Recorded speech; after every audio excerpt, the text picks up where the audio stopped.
From Constantine's point of view, there were several factions that needed satisfying, and he set out to develop an all-embracing religion during a period of irreverent confusion. In an age of crass ignorance, with 9/10 of the peoples of Europe illiterate, stabilizing religious splinter groups was only one of Constantine's problems. The smooth generalization, which so many historians are content to repeat, that Constantine embraced the Christian religion and subsequently granted official toleration, is contrary to historical fact, and should be erased from our literature forever. Simply put, there was no Christian religion at Constantine's time, and the Church acknowledges that the tale of his conversion and baptism are entirely legendary. Constantine never acquired a solid theological knowledge and depended heavily on his advisors in religious questions.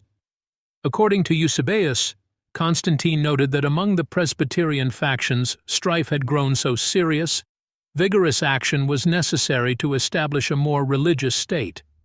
But he could not bring about a settlement between rival god factions. His advisors warned him that the presbyters' religions were destitute of foundation and needed official stabilization. Constantine saw in this confused system of fragmented dogmas the opportunity to create a new and combined state religion, neutral in concept, and to protect it by law.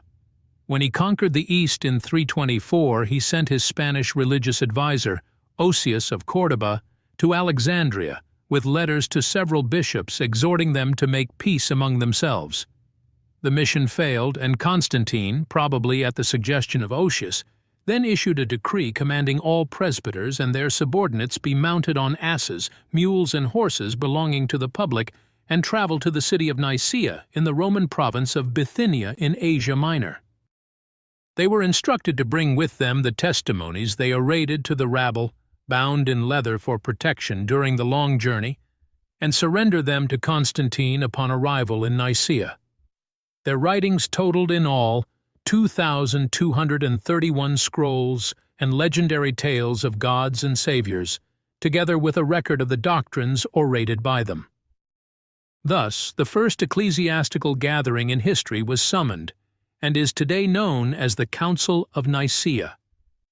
It was a bizarre event that provided many details of early clerical thinking and presents a clear picture of the intellectual climate prevailing at the time. It was at this gathering that Christianity was born, and the ramifications of decisions made at the time are difficult to calculate. About 4 years prior to chairing the council, Constantine had been initiated into the religious order of Sol Invictus, one of the two thriving cults that regarded the sun as the one and only supreme god. The other was Mithraism. Because of his sun worship, he instructed Eusebius to convene the first of 3 sittings on the summer solstice, 21st June 325, and it was held in a hall in Osius's palace.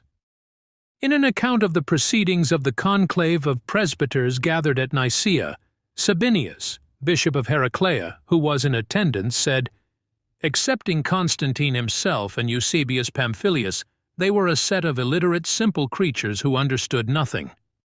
This is another luminous confession of the ignorance and uncritical credulity of early churchmen. Dr. Richard Watson, a disillusioned Christian historian and one-time Bishop of Llandaff in Wales, referred to them as a set of gibbering idiots. From his extensive research into church councils, Dr.